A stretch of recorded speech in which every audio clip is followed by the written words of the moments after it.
یعنی کہ اس ملک میں فوڈ سیکیورٹی نام کی چیز نہیں ہے. یہی تو سب سے بڑا رونا ہے کہ پالیسیز ہوں گی, ہر چیز کو کور کیا جائے اور کنٹرول کیا جائے, قانون کے تابع لایا جائے, تو اس ملک کا ایک تسلسل ہوگا. انویسٹر بھی باہر سے آئیں گے, گروور بھی جو ہے انویسٹمنٹ کرے گا کہ ایک پرمنٹ پالیسی 5 سال بعد چینج نہیں ہونی. ہو سکتا ہے 10 مہینے کے لیے 1 سال کی حکومت آئی ہے, ابھی یہ کچھ پلان کر رہی ہے, یہ اگلی حکومت میں چلے ہی نا, اگلی حکومت میں وہ چیز نہ چلے. بالکل فاروق صاحب, ابھی جیسے کہ کہہ رہے ہیں ہم کہ ایک عام آدمی جو ہے جب وہ کوئی چیز خریدنے جاتا ہے تو یہی کہا جاتا ہے کہ ڈالر کی قیمت بڑھ گئی ہے تو ہم مجبور ہیں. سر وہ جیسا بھی ذکر کر رہے ہیں کہ گنے کا رس پینے جا رہے ہیں تو اس میں بھی ڈالر کی قیمت بڑھ گئی ہے, آٹا لینے جا رہے ہیں تو اس میں بھی, جبکہ اناج بھی یہاں پہ پیدا ہو رہا ہے. تو سر یہ آخر کہاں جا رہے ہیں, ڈالر کو ہر چیز سے کیوں ملا دیا گیا ہے؟ دیکھیں, سب سے بڑی بات تو یہ کہ ہمارے یہاں لوگوں کا مورل ختم ہو گیا. آپ دیکھیں کہ جب مقدس مہینہ آتا ہے رمضان کا یا ایسا کوئی تہوار ہمارا آتا ہے تو قیمتیں آسمان کو جاتی ہیں, جبکہ وہ ممالک جو نان مسلم ہیں وہاں پہ قیمتیں کم ہوتی ہے اور سبسڈیز دی جاتی ہے اسپیشلی. تو یہ مورلی طور پہ ہم اتنے گر چکے ہیں کہ ہمیں اس چیز کا احساس ہی نہ, ہم اس میں ہمارے مذہب کو فالو کرتے ہیں, باتیں تو بڑی بڑی ہم کرتے ہیں لیکن ہم خود ایماندار نہیں ہیں, ہم کھانے کی چیزوں میں ملاوٹیں کرتے ہیں ہم. تو یہ ایک وتیرہ بن گیا ہے. پہلے تو ہمیں اپنے آپ کو ٹھیک کرنا ہوگا اور ان چیزوں. اب بات رہی کہ کیسے اس کو افورڈ کیا جائے. اب میں آپ کو ایک مثال دوں گا. 1992 میں انڈیا جو ہے آلموسٹ ایک ڈیفالٹ کی صورت پہ چلا گیا تھا, اور ایئر انڈیا کا پورا جہاز بھر کے جو سونا ہے وہ سوئس بینک کے اندر رکھوا کے انہوں نے کچھ $1 ملین ان سے لیے تھے. منموہن سنگھ کو اس وقت نرسمہا راؤ نے فائنینس منسٹر بنایا. انہوں نے ایک پالیسی جو دی بڑی کامیاب رہی. انہوں نے جتنے بھی انڈیا کے شہر تھے, چھوٹے شہر, انہوں نے ہر شہر اور چھوٹے ٹاؤن میں ایک انڈسٹریل زون بنایا اور سارا انفراسٹرکچر ڈیولپ کر کے دیا. انہوں نے کہا جو بھی انڈسٹری لگائے گا, انڈسٹری کمپلیٹ ہونے کے اوپر ان کو 30% ریبیٹ دیا جائے گا.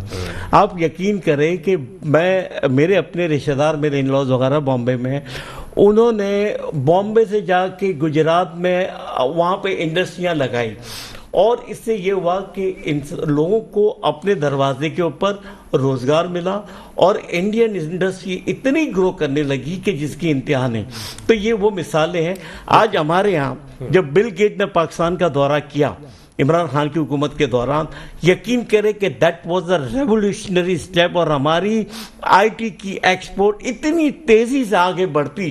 جو ہم نے نواز شریف کے دوسرے دور میں جو ہم نے چانس کھویا تھا, اور آج وہ چانس کھونے کی وجہ سے انڈیا آج $150 ارب کی I T soft where export کر رہا ہے. اور ہماری $75 ملین کی جو ایکسپورٹ تھی جو عمران خان کی حکومت میں $3.5 ارب تک پہنچی, وہ اتنی تیزی سے آگے بڑھ رہی تھی کہ اگر میں سمجھتا ہوں آج وہ $10 ارب کے اوپر چلی جاتی. لیکن بڑے افسوس سے کہنا پڑتا ہے کہ اگر ہمارے ہینڈلرز یا جو بھی ہیں اس طرح حکومت کو اچھل پچھل نہ کریں اور ان کو پورے 5 سال دیے جائیں اور یہ اس میں انٹرفیئر نہ کریں. آپ دیکھیں کہ $18 ارب جب یہ ریجیم چینج کی تب عمران خان کی حکومت نے چھوڑے تھے. یہ اسٹیٹ بینک کا ریکارڈ ہے. 1 سال کے اندر آپ نے وہ $18 ارب کا ستیہ ناش کر دیا. آج ہمارے پاس یہ کہتے ہیں $5 ارب ہے. یہ ان کا اسٹیٹمنٹ ہے, لیکن میں نہیں مانتا. آپ کے پاس مشکل سے $3 ارب بھی شاید نہیں ہے, اور آپ وہ ڈالر بھی خرچ کر چکے جو چائنا, سعودی عرب اور UAE نے آپ کو رکھوانے کے لیے دیے تھے, استعمال کے لیے نہیں دیے تھے. اور اب جب تک سعودی عرب اور UAE آپ کی گارنٹی ریٹرن میں نہیں دیں گے تب تک IMF آپ کو $1. سر IMF کے تو تمام تقریباً شرائط پوری ہو چکی ہیں, وہ نہیں راضی نظر آ رہا. اس کی وجوہات کچھ اور بھی نظر آ رہی ہیں. وہ سیاسی غیر استحکام ہے, کا ایجنڈا ہے جو کہ پاکستان کے اوپر یہ سارا معاملہ آ رہا ہے. مہتاب صاحب, اس وقت جو ایک بات کی طرف ہم نشاندہی کر رہے ہیں کہ کیا پاکستان کے اندر بھی جس طرح سے انڈسٹریز لگائی گئی ہیں انڈیا کے اندر, جیسے انہوں نے بھی ذکر کیا, ہمارے ہاں انڈسٹری جب کوئی لگانے کے لیے جاتا ہے تو اس کے اوپر اتنے زیادہ لوازمات ڈال دیے جاتے ہیں کہ وہ ویسے ڈر جاتا ہے کہ میں انڈسٹری لگاؤں کہ کہیں اور چلا جاؤں. تو سر کیا انڈسٹری لگانے کے لیے جو فیسلٹیز فراہم کرنی ہوتی ہیں حکومت کو, وہ اس طرح کی اگر عوام کو بتائی جائیں یا جو سرمایہ دار ہیں ان کو, تو کیا آپ کو لگتا نہیں ہے کہ سر سرمایہ کاری بڑھ سکتی ہے؟ دیکھیں, اس کے اندر سرمایہ کاری بڑھانے کے لیے بہت سارے اس کے آپ کو پتہ ہے اس کے ٹرپس ہوتی ہیں جو ہر آدمی کو معلوم ہے، اور اصل میں ہمارے یہاں ایک بہت بڑا ایک گیپ ہے FBR اور وایا تاجر. تاجر FBR کو برا سمجھتا ہے، FBR والے تاجر کو چور سمجھتے ہیں. سر وہ پیچیدگی ہے نا سر. دیکھیں ان پیچیدگیوں کو جب تک ختم نہیں ہوں گے، تاجر کو اعتماد میں جب تک نہیں لیں گے، تاجر اپنا سرمایہ نہیں لگائے گا. اگر جس طرح بھی میں نے بتایا، ایک تاجر اگر 1 ارب روپے کی کوئی مشینری کا انڈسٹری لگاتا ہے، اگر وہ بند کرے، وہ اپنی ساری کشتیاں جلا کے لگاتا ہے، اپنا ٹوٹل سرمایہ مطلب ختم کرتا ہے اور جا کے ایک انڈسٹری کے اندر لگاتا ہے لوہے کی صورت کے اندر. اگر وہ انڈسٹری سروائیو نہ کرے تو اس کی جو مشینری 1 ارب روپے کی ہے، 150 روپے پر کلو کے اندر بکتی ہے وہ. ٹھیک ہے نا، وہ ایک بہت بڑا رسک لیتا ہے. گورنمنٹ کو چاہیے جس طرح تاجر کو جب تک فیسلٹیز نہیں ملیں گی، تاجر کو اعتماد میں نہیں لیں گے، وہ اپنا سرمایہ نہیں لگائے گا. آج کل جتنا بھی سرمایہ آپ نے دیکھا ہوگا وہ مٹی میں لگ رہا ہے. مٹی کا مقصد یہ ہے کہ ریل اسٹیٹ، ٹھیک ہے نا، ریل اسٹیٹ میں رکھ رہا ہے. تاجر نے اپنا تمام پیسہ ریل اسٹیٹ میں لگا دیا. جب ریل اسٹیٹ میں لگائیں گے، دیکھیں جی، اگر ایک آپ کی بلڈنگ اگر 1 ارب روپے کی ہے، اگر 50 ارب کی ہو جائے تو آپ نے اس کو کھانا نہیں ہے. وہ آئندہ 20 سال بعد جو ہے وہ بلڈنگ ہی رہے گی. جب اگر آپ انڈسٹری لگاتے ہیں تو آپ ملک کو فائدہ پہنچاتے ہیں، بلڈنگ سے نہیں پہنچاتے. بالکل آپ صحیح کہہ رہے ہیں، لیکن سر کیا اس وقت آپ نے کہا کہ فیسلٹیز تو دینی چاہیے، لیکن لوگوں کے اندر ایک خوف بھی ہے سرمایہ کاری کرتے ہوئے کہ نہ جانے کون کب پکڑنے کے لیے. بالکل، دیکھیں ہمارے یہاں تو لا اینڈ آرڈر کا جو مسئلہ ہے، اس وجہ سے تاجر جو ہے ذرا اس سے گھبراتے ہیں. لا اینڈ آرڈر کا ایک کچھ ایسے واقعات ہو چکے ہیں، لوگ باہر سے سرمایہ، پاکستانیوں نے سرمایہ لانے کی کوشش کی تو کچھ ان کے ایسے ہیں سامنے ہیں میرے، جن کو کہا گیا کہ جی یا آپ لگائیں یا پھر ہمیں پارٹنر بنائیں. تو ایسی چیزیں ظاہر ہے اس حالات کے اندر جب لا اینڈ آرڈر کا جب مسئلہ یہاں ہوگا تو ظاہر ہے کوئی بھی میرے جیسا آدمی اگر وہ کہتے ہیں جی آپ 1 لاکھ روپے لگائیں، میں تو 1 لاکھ کے 50,000 نہیں لگاؤں گا، کیونکہ 1 لاکھ بھی بہت ہوتا ہے میرے لیے. تو جب تک آپ اعتماد میں نہیں لیں گے، اس کو اپنا سرمایہ، تاجر کو سیف یا انڈسٹریلسٹ کو سیف نظر نہیں لائے گا، وہ اپنا سرمایہ نہیں لگائے. اگر اس نے لگایا تو وہ ڈسٹریبیوٹ کر رہا ہے. اب وہ پاکستان کے اندر لگاتا ہے اگر 50 کروڑ تو وہ 1 ارب روپے باہر لگاتا ہے، اس کا فائدہ باہر ان کو ہو رہا ہے، نہ کہ پاکستان کو ہو رہا ہے. اگر تاجر کو اعتماد میں لیا جائے گا، جس طرح آپ کو پتہ ہے یہاں پہ جو گاڑیوں کے جو بمپر اور ہیں اور دوسری چیزیں جو بن رہی ہیں، پارٹس بن رہے ہیں، سارے باہر ہیں، ہمارے انجینئرز وغیرہ جتنے بھی ہیں، اور وہاں پہ وہ کھرب پتی لوگ ہیں وہاں پاکستانی، اور ایسے پاکستانی ہیں جو کہتے ہیں کہ ہم پاکستان کا IMF کا جتنا لون ہے اس کو دے سکتے ہیں، لیکن کیا ہے ان کو بھی اعتماد بھی نہیں دیتے. اعتماد. اور سر اختر صاحب، تحفظ ایک چیز جو سامنے آ رہی ہے، تحفظ نہیں مل رہا. اور وہ تحفظ یہ نہیں کہ کوئی آ کے بھتہ لے لے گا، بلکہ مختلف جگہوں سے، سائٹ سے عدم تحفظ کا شکار ہے تاجر. کس طرح سے سرمایہ کاری کرے گا اور کس طرح سے عام آدمی کو روزگار مل سکے گا اس طرح؟ سر آپ نے تو ان کے ووٹنگ رائٹس ہی لے لیے، تو آپ نے ان پہ اعتماد ہی کھو دیا اپنا. میں اس پہ عرض کروں کہ دیکھیں، تحفظ کی جب بات چلی تو جب اس ریاست میں جو تحفظ دینے والی افواج پاکستان ہے، اس کے ساتھ آپ ایسا کرو گے تو آپ کو کیا ملے گا؟ اس ملک کا کیا وجود ملے گا آپ کو؟ سب سے بڑا جو ہوا ہے 9 مئی کو جو واقعہ ہوا ہے، یہ بہت برا ہوا ہے. دوسری بات یہ کہہ دوں، انڈسٹری اگر چل رہی ہے تو وہ سیاست کی انڈسٹری چل رہی ہے، کیونکہ اس سیاست کی انڈسٹری میں پاور اور پیسہ دونوں چیزیں ہیں. آپ شوگر کین کی، میں دوبارہ اس جوس پہ آتا ہوں کہ $1 کی بات آپ کرتے ہیں، $1 کا 1 من جو ہے گروور سے نہیں خریدا جاتا. انڈسٹری لگتی ہیں. انڈسٹری کس نے لگائی؟ شوگر کین کی. سارے پولیٹیشنز کی جن کے پاس پاور اور پیسہ تھا. جس وقت بینڈ لگا ہوا تھا، اس سیکریٹلی بینڈ لگا ہوا ہے اور تحفظ کے اندر جو ہے ان کی انڈسٹری لگوائی جا رہی تھی. ایویڈنس ہے ہمارے پاس، بینڈ لگا ہوا تھا. آپ کتنی اٹھا کے دیکھ لیں. دیوان شوگر کا کیا حال ہوا؟ وہ ایک بزنس مین تھا پیورلی، سب سے بیسٹ شوگر ان کی ہوتی تھی، اور اس کا حشر کیا ہوا یہاں پر. بات یہ ہے کہ انڈسٹری کون لگائے گا؟ انڈسٹری لگائے گا وہ جس کے پاس پاور ہے، جس کا پیسہ ہے، وہ سمجھتا ہے کہ میں تحفظ اپنا کر سکتا ہوں.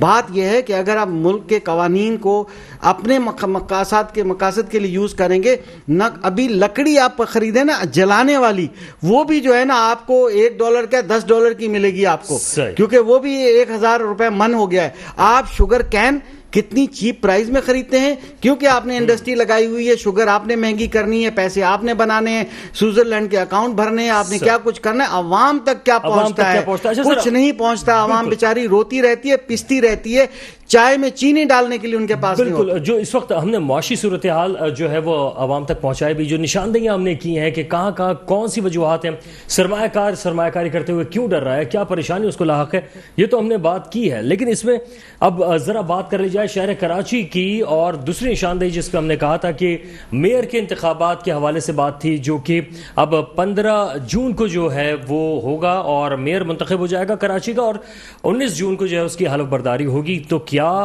اس کے بعد کراچی شہر بہتری کی طرف جاتا ہوا نظر آئے گا؟ فاروق صاحب, آپ کو لگتا ہے کہ میئر منتخب ہو جائے گا, بڑی بات ہونے والی ہے کراچی کے لیے کچھ؟ دیکھیں, مجھے اتنی حوصلہ افزا نظر نہیں آ رہا. بہرحال یہ ہے کہ جو پاور ہے وہ نچلی سطح تک جانا چاہیے. اگر پیپلز پارٹی کا میئر نہیں آیا اور یہ جماعت اسلامی سے میئر آیا تو اس کا حال وہی ہوگا جو وسیم اختر کا ہوا, ایک پاور کے بنا پہ ہوگا.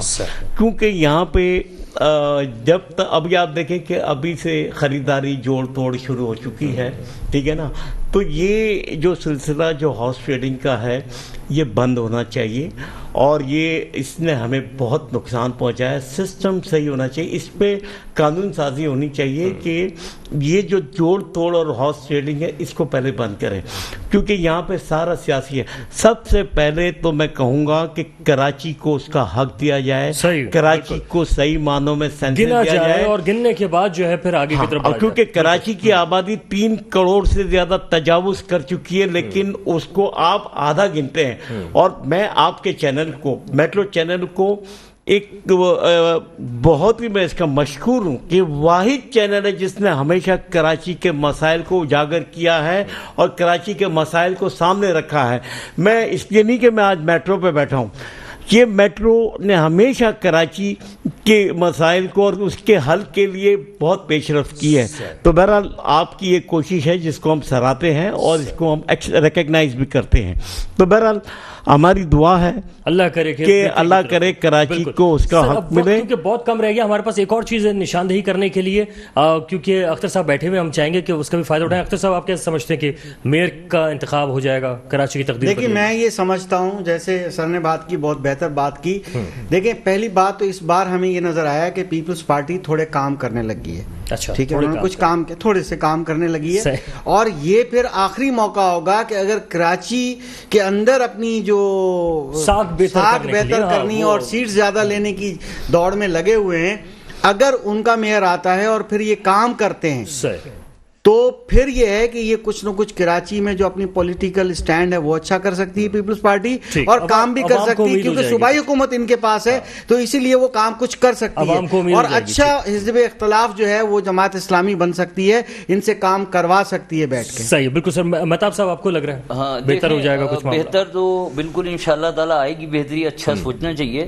لیکن اصل میں جو عوام اب اتنی سمجھدار ہو چکی ہے, جو کام کرے گا, چاہے جماعت اسلامی ہے, پیپلز پارٹی ہے, جو کام کرے گا وہ صوبائی اسمبلی کے اندر ونر ہوگا, جو کام نہیں کرے گا وہ میرے خیال میں نہیں جیت سکتا. ٹھیک ہے. اچھا اختر صاحب, اب آپ کی موجودگی کا فائدہ اٹھاتے ہوئے سر, آج ہم ایک اور چیز کی نشاندہی کرنا چاہ رہے ہیں. آج کل پیپرز ہو رہے ہیں, 9 میٹرک کے پیپرز ہو رہے ہیں. سر, پیپرز پہلے آؤٹ ہو رہے ہیں, اس کے علاوہ پیپر آؤٹ ہونے کے ساتھ ساتھ جو ہیں بچوں کی, آج کل آپ نے دیکھا ہوگا کہ کچھ ویڈیوز بھی سامنے آئی ہیں جس میں بچے چیٹنگ بھی کر رہے ہیں یا جو معاملات ہیں. سر, کیا اس کے اوپر روک تھام, بچوں کو یہ بتانا کہ بیٹا یہ چیٹنگ جو ہے غلط ہے, یا چلیں ٹھیک ہے 15 منٹ پہلے پیپر ان کے ہاتھ میں آ جانا چاہیے, کیا لگتا ہے آپ کو کہ بہتر ہے یہ؟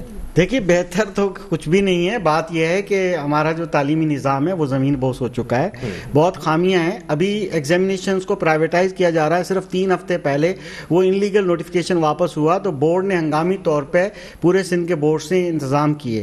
پہلے ہی ایفیشنسی نہیں ہوتی ان کی, تو ظاہر ہے کہ وہ لوپ ہولز موجود ہیں. مگر اگر تھوڑا آپ 2 سال پیچھے جائیں, جو ایگزامز کووڈ کے فوراً بعد کنڈکٹ کیے تھے, جب پیپر ٹائم پہ پہنچتے نہیں تھے اور پیپر تو 1 دن پہلے آؤٹ ہو جاتا تھا, اس سے کافی حد تک بہتر ہے. مگر یہ ہے کہ اس ملک میں بہتری نہیں آنے والی جب تک پارشلی اس کی کچھ ایکٹیویٹی آؤٹ سورس نہیں کریں گے. فار ایگزامپل, میں ہمیشہ کہتا ہوں کہ جیسے کیش وین پیسے لے کے جاتی ہے بینک میں ڈیلیور کرتی ہے, تو اسی طرح سے پیپر جو ہے بہت ٹاپ سیکرٹ ہونا چاہیے اور وہ ایک کمپنی ہو جو کہ صرف پیپر ڈیلیور کرے ہب سے. جب وہ ڈیلیور کرے گی اور جب تھیلا کھولے گا تب تھیلا سپرنٹینڈنٹ کے سامنے کھولے گا 9 بجے جب پیپر اسٹارٹ ہوگا, تو کم از کم پیپر آؤٹ نہیں ہوگا جو آپ نے فرمایا. ٹھیک ہے سر. فاروق صاحب آپ کو لگ رہا ہے کہ اس طرح تو نیچے کی طرف جا رہی ہے تعلیمی نظام؟ سر میں آپ کو اس کی ایک بہت بڑی مثال دوں کہ کراچی یونیورسٹی کا جو وائس چانسلر ہے وہ 21 گریڈ میں ہے اور ڈین آف سائنس جو ہے وہ 22 گریڈ میں ہے. تو آپ جب اس طرح کی ڈسکریمنیشن رکھیں گے, مجھے بتائیں کہ وائس چانسلر 22 گریڈ کا ہونا چاہیے یا 21 گریڈ کا ہونا چاہیے؟ جب 22 گریڈ کے افسر وہاں موجود ہے تو یہ ان کا حق ہے وہاں پہ کرنے کا. جب آپ کا تعلیمی نظام اوپر سے ہی سارا فرسودہ ہو رہا ہے, ہم نے دیکھا کہ دیکھیں ہمارا تعلیمی نظام بیٹھ چکا ہے. یہی وجہ ہے کہ جو لوگ افورڈ کر سکتے ہیں وہ اے لیول او لیول اس سسٹم میں جا رہے ہو. آپ دیکھیں اربوں روپے اس کی رجسٹریشن کے اندر جاتے ہیں, اربوں روپے. تو یہ کیوں؟ اس لیے کہ ہمارا سسٹم اتنا ناکارہ ہو چکا ہے جیسے آرائی صاحب نے بتایا, تو ہم مجبور ہے دوسرے سسٹم میں جو افورڈ کر سکتے ہیں, لیکن عام انسان نے افورڈ نہیں کر. ایک دور تھا جب یہی ہماری سرکاری اسکولیں یہاں سے جنرل اور سی ایس پی آفیسرز نکلتے تھے, یہی سرکاری اسکولوں سے, گورنمنٹ کے اسکولوں سے. لیکن آج تو یہ کچھ خامیاں ہیں. بالکل سر. مہتاب صاحب آپ کی طرف آؤں گا کہ کیا آپ کو لگتا ہے سر کہ کیا کراچی کے جو پیپرز ہیں وہ یا پورے سندھ کے اندر جو پیپرز ہیں ان کو ذرا اسی طرح سے اسٹرکٹلی مانیٹر کرتے ہوئے آگے کی طرف لے کے جانا چاہیے؟ بالکل صحیح ہے, لیکن اصل میں جس طرح انہوں نے بھائی نے بولا اس کے اندر تعلیمی نظام تو ہمارا سندھ کا زمین بوس ہو چکا. ٹھیک ہے نا. کراچی کے اندر پورے پاکستان میں 4 ایسے اسکول ہیں جس کے اندر سے بیوروکریٹس یا دوسرے جو زمیندار یا بڑے بڑے سیاستدانوں کے, باقی تمام اسکول جو ہیں بس وہ تعلیمی ہو رہی ہے جو ہو رہی ہے. لیکن میں یہ چاہتا ہوں, میں ایک سجیشن میری طرف سے کہ تعلیمی اور میڈیکل کا نظام اکول ہونا چاہیے. جہاں پہ ایک بڑا سیاستدان ایک انڈسٹریلسٹ علاج کراتا ہے وہاں پہ غریب آدمی کرے, جہاں پہ ایک غریب آدمی کا بچہ پڑھتا ہے وہاں پہ ایک امیر آدمی کا بھی بچہ. تو جب تو آپ کیا کہتے ہیں اپنی تعلیم, امیر آدمی نہیں افسروں کے بچے پڑھیں اور تبھی جا کے جو ہے سرکاری افسروں کے بچے وہاں پڑھیں, تب جا کے وہاں سرکاری افسر امیر ہی ہوتے ہیں نا. ٹھیک ہے سر. بالکل سر. بہت شکریہ آپ تمام لوگوں کا جو نشاندہیاں اس وقت آج ہم نے کی ہیں پروگرام میں. یقیناً اس میں سے بہت ساری چیزیں ایسی ہیں جن میں سے اگر کچھ چیزوں کو بہتری کی طرف اگر لے کر جایا جائے تو جو معاشرہ ہے اس میں بہتری کے امکانات ہو سکتے ہیں اور مل بھی سکتے ہیں. اس کے ساتھ ہی مجھے وقار الحسن کو بھی نشاندہی سے اجازت دیجیے گا. اللہ حافظ.